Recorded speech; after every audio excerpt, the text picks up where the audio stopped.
Ketty Masomera has decided to let go zvese zvakaitwa nana Mai Mazoe zvekuplana kuda kumuuraya. Akazombosara achitaura pasocial media kubva Friday achiti 365 days achitukana navo kusvika vadurana, but azodecide kuti aiwa hazvisi healthy. Anyora akati, after all life goes on, I've decided to forgive and forget.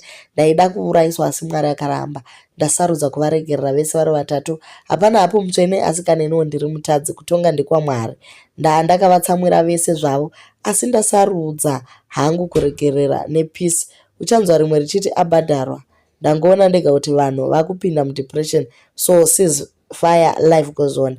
Vanhu chidzidzai kutamba nevana venyu. Asi Rue Samaz haana kuzvifarira, atotaura kuti iwe Ketty wabhadharwa. Saka Rue Samaz aedza kuti atange Hondo naKetty, asi Ketty but aiwa inini zvemadhirama handidi, izvi ndinoda kuzviitira kuprotecta family yangu nevamwe vari around me. Saka abva azviramba, asi Rue Samaz abva aita hake video yake achiedza kutanga naKetty, asi Ketty decided to ignore. Ketty problem yake one yakaita muupenyu ndeyekufunga kuti anoshikwa nemunhu wese.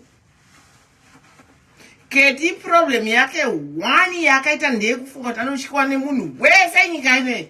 Akavhundusira nyika yese, akavhundusira kamuchacha, akavhundusira ani nani. Not me. This is not going to work. Let me tell you something, guys.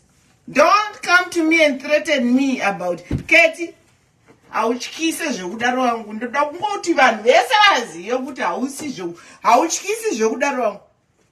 Sorry, ndichangodzoka ndakatsamwa ndichumira zvimaudios zviri kundisvata up to today. I'm done with this nonsense. Ketty Masomera. Anonzi Masomera kana kuti Masomera iroro zimwana rekuhurwa iroro. Ketty thinks anotyisa. Ketty thinks anotyiwa nemunhu wese zvekudaro.